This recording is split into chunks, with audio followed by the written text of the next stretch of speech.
Avatar Meher బాబాకి జై బాబా. ఇప్పుడు మనకి మెహర్ ప్రభు చరితము సెకండ్ వాల్యూము చదువుకుంటున్నాము. గీత చదువుతుంది 25 నిమిషాలు. పేజ్ నెంబర్ 565 సెకండ్ పేరా నుంచి చదువుతుంటాను. 25 నిమిషాలమ్మ గీత. జై బాబా అండి. జై బాబమ్మ చదువమ్మ.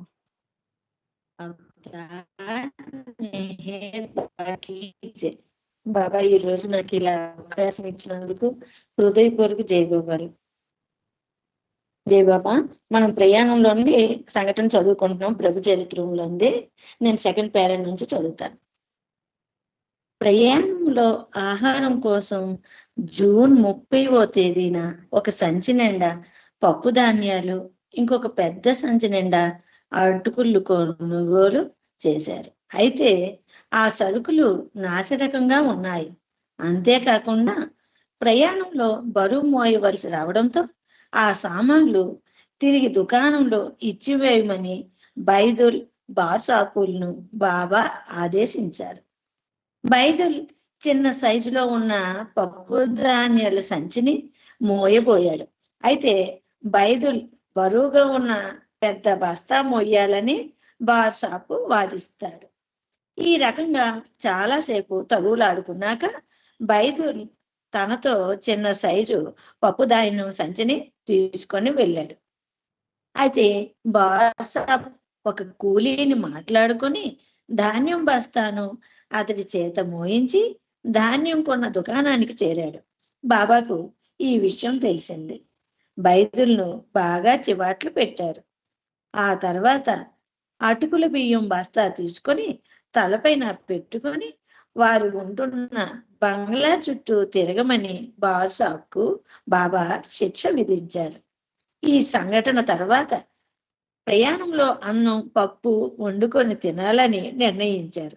అందుకోసం కావలసిన సరుకులను కొన్ని వంట గిన్నెలను మార్కెట్లో కొన్నారు.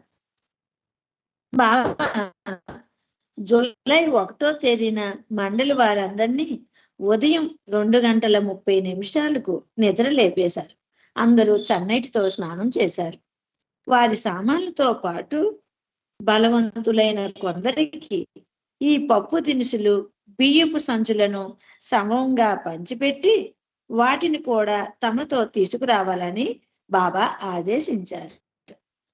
ఉదయం 4 గంటలకు ధర్మశాల నుండి బయలుదేరారు.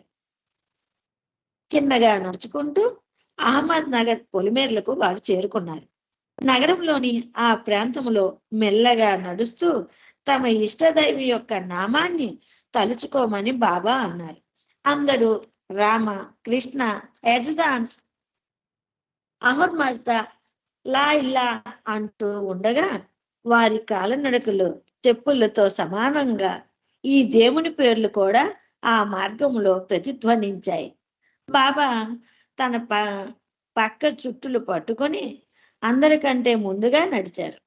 కోటు ధరించడానికి వీల్లేదు కాబట్టి తన దుప్పటిని భుజాల చుట్టూ కప్పుకున్నారు. ఆయన భుజానికి ఒక చేతి సంచి వేలాడుతుంది.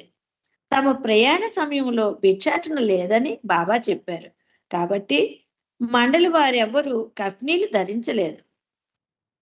అయినా చూడ్డానికి వారు అసాధారణమైన సన్యాసుల్లా వింతగా కనిపించారు. ఉదయం 7:45 జతాల్పూర్ గ్రామం చేరారు. ఆ గ్రామంలో ఒక గట్టు పక్కన ఉన్న చెట్టులో విశ్రాంతి తీసుకున్నారు. వారు కేవలం 10 మైళ్ళు మాత్రమే నడిచారు. కానీ వారు మోస్తున్న సామాన్ల బరువు వల్ల బాగా అలసిపోయారు. అన్నం పప్పు వండటం ప్రారంభించారు. వంట పని సుమారు 3 గంటలు పట్టింది. ఇదిలా ఉంటే బావిలోంచి నీరు తోడుతూ ఉండగా అనుకోకుండా నీళ్లు తోడుతున్న తాడు తెగి బకెట్ బావిలో పడిపోయింది. దాన్ని తిరిగి తీసుకోవడం చాలా కష్టమైంది. తాడుకు ఒక గాలం వేసి బావిలో పడిన బకెట్ తీయమని స్థానిక గ్రామస్తులు సలహా ఇచ్చారు. గాలాన్ని దగ్గరలోని దేవాలయం నుంచి తీసుకొచ్చారు. స్లామ్సన్ ఎన్నోసార్లు ప్రయత్నించి బావిలో పడిన బకెట్ను బయటకు తీశాడు. చెక్క ముక్కలు, చెట్టు బెరుడు కొమ్మలు తెచ్చి నిప్పు రాజేశారు. కొంత నీరు తీసుకొచ్చారు. ఆ మాదిరిగా చెట్టు నీడన వంట వండారు. ఎలాగైతేనేం చివరకు 11 గంటల ప్రాంతంలో భోజనం చేశారు. అదే వారి ఉదయం పూట పలహారం మరియు మధ్యాహ్నం భోజనం కూడా. కొద్దిసేపు విరామం కోసం ఆనందాన్ని వెదజల్లే ఒక సుందర ప్రాంతాన్ని బాబా ఎంచుకున్నారు. నెమళ్ళు ఎగురుతూ వారి చుట్టూ నాట్యం చేస్తున్నాయి. అనేక రకాల పూల మొక్కలు, చెట్లు అందంగా అలంకరించినట్లున్నాయి. దూరంగా ఒక అందమైన పల్లెటూరు కనిపిస్తుంది. అక్కడ ప్రకృతి ఎంత అందంగా ఉందంటే అలసి సొలసిపోయిన వారి మనస్సులకు ఆహ్లాదం కలిగించేవిలా ఉన్నాయి. మధ్యాహ్నం భోజనం అయ్యాక సాయంత్రం 3 గంటల దాకా అందరూ అక్కడే విశ్రాంతి తీసుకున్నారు. జతల్పూర్ గ్రామంలోని ఆ మర్నాటి వరకు బస్ చేసి ఆ తర్వాత ఖైరా గ్రామం వెళ్దామని తొలితగా అందరూ అనుకున్నారు. కానీ ఒక స్థానిక గ్రామస్తుడు రంజుతో మాట్లాడుతూ ఖైరా వెళ్ళడానికి బరేజాడ్ గ్రామం మెయిన్ రోడ్ నుంచి 4 మైళ్ళు వెళ్ళాక ఒక దగ్గర దారి ఉందని చెప్పాడు. ఈ దగ్గర దారి గుండా వెళ్దామని రంజు చెప్తే బాబా చమత్కారంగా నవ్వారు.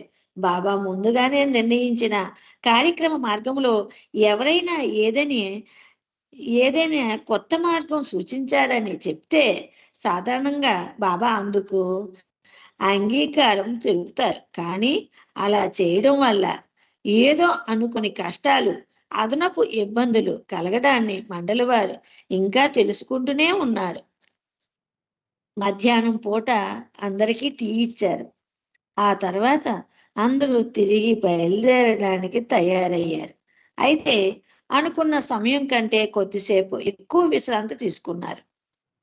రాత్రి భోజనంగా మిగిలిన అన్నం, పప్పు తిని జతల్పూర్ గ్రామం నుండి సాయంత్రం 5:30 బయలుదేరారు. మండలి వారందరినీ జట్లుగా 2 చొప్పున నడవమని బాబా ఆదేశించారు. సూర్యాస్త సమయం అయ్యేసరికి బర్జాడ్ గ్రామం చేరారు. అక్కడ ఒక ధర్మశాలలో బస చేశారు. అందరికీ నిద్ర ముంచుకొచ్చింది. అయితే రాత్రి 10 గంటల తర్వాతనే నిద్రపోవాలని బాబా ఆదేశించారు. రాత్రిపూట గంటకు ఒకరు కాపలా ఉండాలని కూడా బాబా ఆదేశించారు. మొదటి రోజున 14 మైళ్ళు నడిచారు. ఈ పకీరి జీవితం గడపడానికి చేసిన సాహసం వారిని మరింత ఉత్సాహవంతులను చేసింది. బాబా ఆ మర్నాడు అందరినీ తెల్లవారుజామున 4 గంటలకే నిద్రలేపారు. ఆ తర్వాత 30 నిమిషాల్లోపే దగ్గర దారిన ఖైరా గ్రామంకు బయలుదేరారు. అప్పుడే తెల్లవారుతుంది, కానీ ఎంతో వేడిగా ఉంది. అకస్మాత్తుగా రంజు తీవ్ర జ్వరానికి గురయ్యాడు. రోడ్డు చాలా అధ్వాన్నంగా ఉంది. మట్టి రోడ్డు ఇసుకతో ఉండి కాలు వేస్తే లోతుగా కూరుకుపోతున్నారు. గట్టిగా ఉన్న పఠాన్ చెప్పులతో ఇసుక మట్టితో ఉన్న నేల వారికి ఎంతో కష్టంగా ఉంది. ఒక చెట్టు నీడలో కొంతసేపు విశ్రమించారు. కానీ కొద్దిసేపటి చల్లని గాలి కూడా లేదు. ఎండ తీక్షణత వలన వాతావరణం అంతా ఎంతో వేడిగా ఉంది. ఆ తర్వాత స్థానికులతో విచారిస్తే వారు వెళ్లాల్సిన మార్గం ఇంకా ఎంతో దూరం ఉందని ఎవరో చెప్పారు. వంట సామాన్ల బరువుతో పాటు పప్పులు, ధాన్యం బస్తాల బరువుతో కొద్ది దూరం నడవగానే బాగా అలసిపోయి మళ్ళీ ఒక చెట్టు కింద కొంతసేపు విశ్రమించవలసి వచ్చింది. వజీఫ్దార్ కాలికి బొబ్బలు ఎక్కాయి. ఇలాంటి దగ్గర దారిన వెళ్దామన్నందుకు రంజును తిట్టడం మొదలు పెట్టాడు. రంజు చేసిన తప్పు వల్లనే మనందరం ఇలాంటి దారి వెంట రావడం జరిగింది. అంతేకాదు, అందువల్ల ఎంతో చికాకు కష్టాలు అనుభవించాల్సి వచ్చింది. కానీ అంత మాత్రాన రంజుపై నెర్వస్ పోట్లాడడం సబబు కాదు అని బాబా హెచ్చరించారు. ఈ కారణం చేతనే ఖుదాదాద్ పేరును నెర్వస్ గా మార్చడం జరిగింది అని బాబా చమత్కరించారు. ఖుదాదాద్ సాధారణంగా ఏదో ఒక విషయంపై ఆందోళన పడుతూనే ఉంటాడు. ఆ క్షణానికి బాబా హాస్యోక్తుల వలన అందరికీ ఆందోళన తగ్గినట్లు అయింది. తిరిగి మళ్ళీ నడక ప్రారంభించారు. అందరికంటే ముందు బాబా ఉన్నారు. అయితే నెర్వస్ రంజుల మధ్య తగాదా మళ్ళీ రాజుకుంది. వాళ్ళిద్దరూ ఇష్టం వచ్చినట్లు వాదులాడుకోవడం చూసి బాబా వాళ్ళిద్దరిని గట్టిగా చివాట్లు పెట్టారు. బాబా గత 5-6 నెలలుగా ఉపవాసం ఉంటూ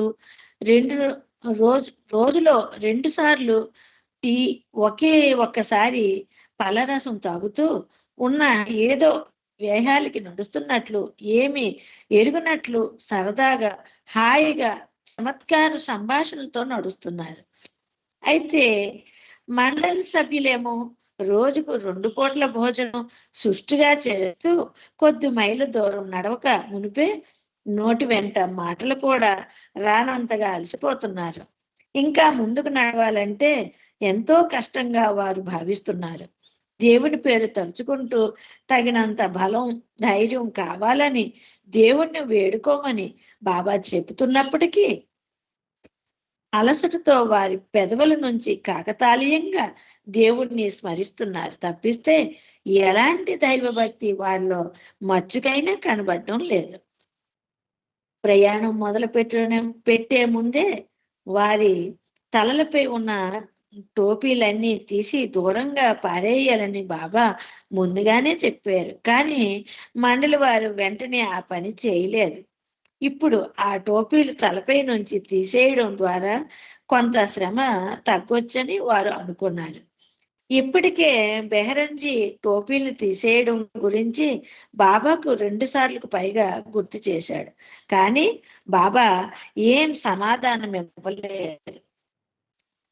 ఎలాగంటే చివరకు ఒక నదీ తీర ప్రాంతాన్ని వారు చేరారు. అక్కడి నుంచి కొద్ది దూరంలోనూ కైరా గ్రామం ఉంది. మండలి వారందరూ నదిలోని నీటిని తాగి వారి దప్పిక తీర్చుకుందాం అనుకున్నారు. అయితే బాబా తాను అనుమతి ఇస్తే తప్ప ఎవరు నదిలో నీరు తాగరాదని అన్నారు. దాంతో ముఖం, కాళ్ళు, చేతులు కడుక్కొని సేద తీర్చుకొని తృప్తి చెందారు. మండలి వారందరూ నదీ తీరాన ఆ రోజుకి అక్కడే బస చేద్దాం అనుకున్నారు. కానీ కొద్దిపాటి దూరంలోనే కైరా గ్రామం ఉండడంతో సామాన్లు అన్ని భుజాన వేసుకొని తమ బలాన్నంతా సమకరించుకొని నడక ప్రారంభించారు. ఉన్ని టోపీలను తిరిగి విసిరివేయడం గురించి బాబాకు బెహరంజీ గురి చేశాడు. నదిని దాటుతూ ఆ టోపీలు విసిరేయమని బాబా అన్నారు. చెమట పట్టిన ఆ తల టోపీల నుండి విముక్తి కలగడంతో అందరూ సంతోషించారు. 1 మైలు దూరం నడిచి కైరపట్నంలో అడుగు పెట్టారు. కానీ మండలి వారిని ఆశ్చర్యపరిచేలా బాబా అక్కడ ఆగి బస చేసేట్లు కనిపించలేదు. ఆయన మార్కెట్ గురించి వెతుకులాడి చివరకు ఒక రెస్టారెంట్ బయట ఆగారు. అక్కడ బాబా మాత్రం టీ త్రాగారు. మిగిలిన వారందరూ ఖాళీగా కూర్చున్నారు. వింతగా ఉన్న ఈ యాత్రికులను చూడడానికి అన్నట్లు చాలా మంది వారి చుట్టూ గుమిగూడారు. ఇందులో కొంతమంది వీరిని చూసి బాధపడ్డారు. మరికొందరు వీరిని అడుక్కు తినే వాళ్ళగా భావించి వారికి ఏ ప్రదేశాల్లో భిక్ష బాగా దొరుకుతుందో చెప్పారు. కొంతమంది ఏవేవో ప్రశ్నలు వేసి వేధించారు. కానీ వారి ప్రశ్నలకు ఎలాంటి సమాధానం రాకపోవడంతో వీరిని చూసి ఎగతాళి చేశారు. బాగా అలసిపోయి దప్పికతో ఉండడం వల్ల వాళ్లకు ఏదో ఒక రకంగా కొంత విశ్రాంతి తాగడానికి చల్లని నీరు కావాలనుకుంటారు. ప్రజలు వేసే ప్రశ్నలకు సమాధానాలు ఇచ్చే స్థితిలో వారు లేరు. బాబా టీ త్రాగడం ముగించుకొని తిరిగి నడక ప్రారంభిద్దామని కొద్ది దూరం నడిచాక ఒక చెట్టు నీడన పన్నులు వసూలు చేసే కలెక్టర్ భవనం పక్కన అందరూ విశ్రమించడానికి బాబా అనుమతించారు. వారి సామాన్లు అన్నింటినీ కింద పెట్టి చెట్టు నీడలో విశ్రమించడానికి ఉపక్రమించారు. ఈ పరిసరాల్లోనే ఒక బావి కూడా ఉంది. కానీ ఆ ప్రదేశం అంతా రాళ్ళు రప్పలతో నిండి ఉండడంతోనూ చెట్టు కొమ్మలు ఎక్కువగా లేకపోవడంతో సూర్యుని కిరణాల తాపం ఎక్కువగా ఉండటం వలన అది విశ్రాంతి తీసుకోవడానికి అనువైన ప్రాంతంగా కనిపించలేదు. అంత బాగా లేకపోయినా అలసిపోయి ఉండడంతో అక్కడే అందరూ విశ్రమించాలని నిర్ణయించారు.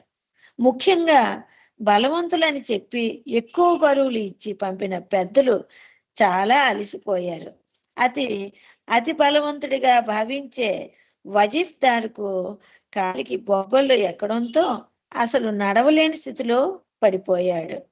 మాసాజీ బైదుల్ ఒక పక్కకు ఒరిగి భారంగా శ్వాస తీసుకుంటున్నారు. పెండు రంజులు ఎండవేడికి తాళలేకుండా ఉన్నారు. రంజు అయితే దాహంతో అలమటించిపోతూ ఏడవడం మొదలుపెట్టాడు. దేవుడు చాలా దయార్థ హృదయుడు. కానీ దేవుని చేరే మార్గం మాత్రం చాలా కఠినమైనది. ఇప్పుడు మండలి వారు బాబా కారుణ్యాన్ని గ్రహించారు. దేవుని తరపున ఆయన కల్పించుకొని సాయం చేస్తున్నాడని తెలుసుకున్నారు. మధ్యాహ్నం భోజనం తయారీకి అవసరమైన వస్తువులు బజారుకి వెళ్ళి తీసుకొచ్చి గుస్తాజీకి ఇవ్వమని స్లామ్స్లాండ్ను ఆదేశించారు. మధ్యాహ్నం కల్లా పప్పు అన్నం తినడం పూర్తి చేశారు. కానీ దాహం మాత్రం విపరీతంగా ఉంది.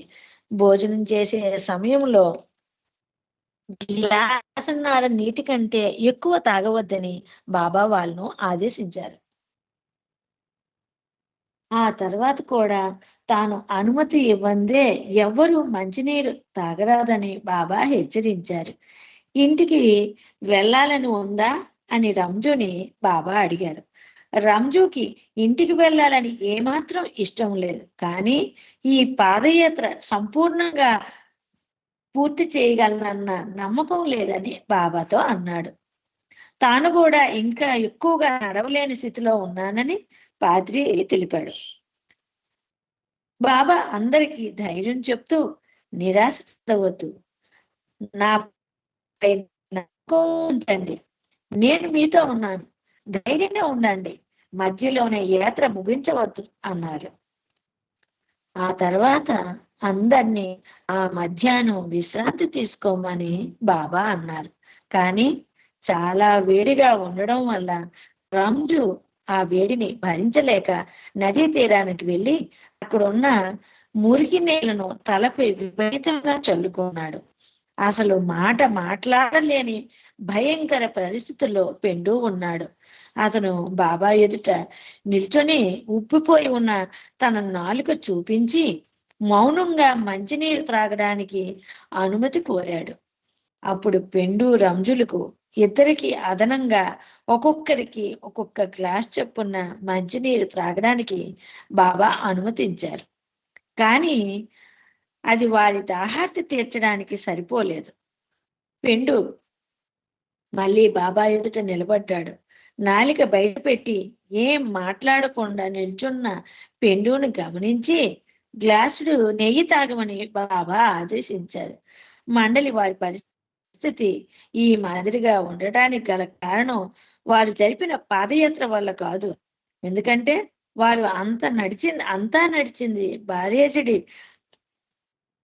బరేజాడి నుంచి ఖైరా వరకు కేవలం 15 మైళ్ళు మాత్రమే.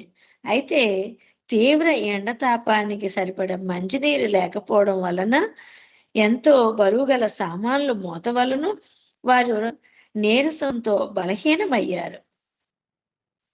ఆ తర్వాత మధ్యాహ్నానికి ఒక పోలీస్ ఆఫీసర్ వచ్చి వారి పేర్లు చిరునామాలు రాసుకున్నారు. ఈ రోజుల్లో చంటి పిల్లను ఎత్తుకుపోయే దొంగలు, దారి దోపిడీదారులు సంఖ్య ఈ ప్రాంతంలో ఎక్కువగా ఉంది. స్థానిక ప్రజలు చాలా చికాకుగా ఉన్నారు అని ఆ పోలీస్ ఆఫీసర్ మండలి వారిని హెచ్చరించాడు. వీలైనంత త్వరలో ఈ ఊరు వదిలి వెళ్ళిపోవడం చాలా శ్రేయస్కరం. మీరందరూ పిల్లలను ఎత్తుకుపోయే బృందం అని చెప్పి ఇప్పటికే వదంతి ఈ గ్రామంలో వ్యాపించి ఉంది అని ఆ పోలీస్ ఆఫీసర్ చెప్పాడు. గుజరాత్ రాష్ట్రంలోని అన్ని గ్రామాల్లో ఈ విషయాలపై ప్రజల్లో భయాందోళనలు ఉండగా, గడ్డం గీసుకోకుండా వింత దుస్తుల్లో వింతగా ఉన్న మండలి వారి ఆకారాలు చూసి ఎవరికైనా అనుమానాలు రాక తప్పదు. ఈ విషయంలో మరింత స్పష్టత కోసమని వజీర్దార్ను జిల్లా పోలీస్ సూపరింటెండెంట్ దగ్గరకు వెళ్ళి ఆయన సహాయ సహకారాలు కోరమని బాబా పంపారు. ఆ పోలీస్ సూపరింటెండెంట్ పార్సీ మతస్థుడు, కానీ వజీర్దార్ వింత దుస్తుల్లో ఉండడంతో ఒకప్పటి ప్రఖ్యాత క్రికెట్ ఆటగాడినని కూడా ఆ పోలీస్ అధికారికి నమ్మశక్యం కాలేదు. వారు చేపట్టిన పాదయాత్ర గురించి, మెహర్ బాబా గురించి అన్ని విషయాలు వజీర్దార్ చెప్పాడు. కానీ పోలీస్ అధికారి వజీర్దార్ మాటల్లోని నిజాన్ని నమ్మలేదు. నిరాశతో వజీర్దార్ తిరిగి వచ్చేశాడు. బాబా ఒక సమావేశం ఏర్పాటు చేసి, మనందరం రోజ్ గ్రామం దాకా రైల్లో వెళ్ళి అక్కడి నుంచి కాలినడకన ప్రయాణిద్దాం. రెండు మాసాజీ వజీర్దార్లు నేరుగా ముంబై దాకా రైల్లో వెళ్తారు అని బాబా అన్నారు. అందరూ బాగా అలసిపోయారు. వారికి విశ్రాంతి అవసరం. అందువలన అందరూ ఇందుకు అంగీకరించారు. 4 ఎద్దు బండ్లను అద్దెకు తీసుకొని రాత్రి 7:15 కైరా నుంచి 7 కిలోమీటర్ల దూరంలో ఉన్న మహమ్మదాబాద్ రైల్ స్టేషన్ కు వెళ్ళారు. ఒక ముస్లిం సహాయంతో ఒక ధర్మశాలలో ఉండి రాత్రి 11 గంటల సమయంలో ఉన్న రైల్లో అందరూ బయలుదేరారు. మండలి అందరిలాగానే బాబా కూడా సమాన దూరం కాలినడకన నడిచారు. అలాగే అంతే సమాన బరువు గల సామాన్లు తనతో మోశారు. అంతేకాకుండా మండలి వారు 2 పూట్ల భోజనం చేసేవారు. కాగా బాబా కొన్ని మాసాలుగా ఉపవాసంతో ఉంటున్నారు. అయినా మండలి వారందరూ చాలా అలసిపోయినట్లు కనపడినా బాబా ఏ మాత్రం అలసట లేనట్టే ఉన్నారు. దయామయుడైన గురువు వారికి తినడానికి, దప్పిక తీర్చుకోవడానికి అనుమతించారు. మార్గం ఎంత కాఠిన్యంతో కూడి ఉందో కూడా వారికి తెలియజేశారు.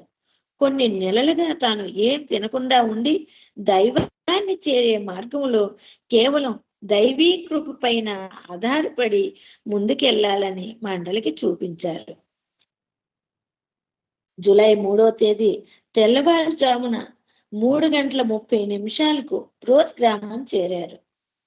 తెల్లవారేదాకా రైల్వే స్టేషన్ దగ్గరలో ఉన్న ధర్మశాల కాంపౌండ్లో ఉన్నారు. ఇంతలో బాబా వజీర్దార్ స్లామ్స్లాండ్ పట్టణంలోకి టాంగాలో వెళ్ళారు. వజీర్దార్ బంధువులు జంషెడ్ గార్డెన్ అనే ప్రాంతంలో ఉన్న ఒక పార్సీ ధర్మశాలలో అందరికీ బస ఏర్పాటు చేశారు. తిరుగు ప్రయాణంలో అందరూ మైలున్నర దూరం కాలనడకన ధర్మశాలకు వచ్చారు. పార్సీల కోసమే ప్రత్యేకంగా కేటాయించే ఈ ధర్మశాలలో బాబు సైకిల్ వాలా రంజు బార్సోపులకు తిరిగి సేవకుల పాత్రలో ప్రవేశం లభించింది. ఇక్కడ వంట వండుకోవడానికి సరైన వంటశాల లేదు. సరిగ్గా వర్షాలు లేని కారణంగా మంచినీటి కొరత కూడా చాలా ఉంది. ఏమైనప్పటికీ గుస్తాజీ ధర్మశాల బయట పప్పు, అన్నం వండటానికి తగిన ఏర్పాట్లు చేశాడు. దగ్గరలో నర్మదా నది ఉంది. అందరూ అక్కడికి స్నానానికని వెళ్ళారు. అయితే ఆ నీళ్లు మట్టితో ఉప్పు నీరులా ఉండడం వల్ల, నదీ స్నానం వల్ల గాని, వారి దుస్తులు ఉతుక్కోవడం వల్ల గాని వారికి ఏం సంతోషం కలగలేదు. అక్కడి నుంచి తిరిగి ధర్మశాలకు తిరిగి వచ్చి సాయంత్రం 4 గంటల దాకా విశ్రాంతి తీసుకున్నారు. ఈ ధర్మశాలలోనే ఉంటున్న ఒక మతోన్మది మాటల సందర్భంలో జొరాస్ట్రియన్లను అమితంగా పొగుడుతూ, హిందూ ముస్లింలను విపరీతంగా విమర్శిస్తూ, అపహాస్యం చేస్తూ మాట్లాడాడు. మెహర్ బాబా బృందంలో హిందూ ముస్లింలు అందరూ ఉన్నారన్న సంగతి అతనికి తెలియదు. అతని ధోరణిని ఆలకిస్తూ బాబా మండలి వారందరూ అతని మాటలు వింతగా విన్నారు. బాబా ఆదేశాల ప్రకారం మాసాజీ, పెండు, వజీఫ్దార్లు బ్రోచ్ గ్రామం నుంచి నేరుగా ముంబై వెళ్ళారు. పెండు ఆరోగ్యం బాగా క్షీణించింది, బాగా నీరసంగా ఉన్నాడు. అవతార్ మెహర్ బాబాకి జై. జై బాబా అండి. జై బాబా అమ్మ గీత. ప్రభు చరితాన్ని, మెహర్ బాబా ప్రభు చరితాన్ని చక్కగా వినిపించావు నువ్వు. చాలా బాగా చెప్పించదు బాబమ్మ. అవతార్ మెహర్ బాబా గీత. నీకు ధన్యవాదాలు జై బాబా గీత. జై బాబా అండి. జై బాబమ్మ. అవతార్ మెహర్ బాబాకి జై బాబా. జహా కల్పనా शब्द न पहुँचे ऐसे अपरम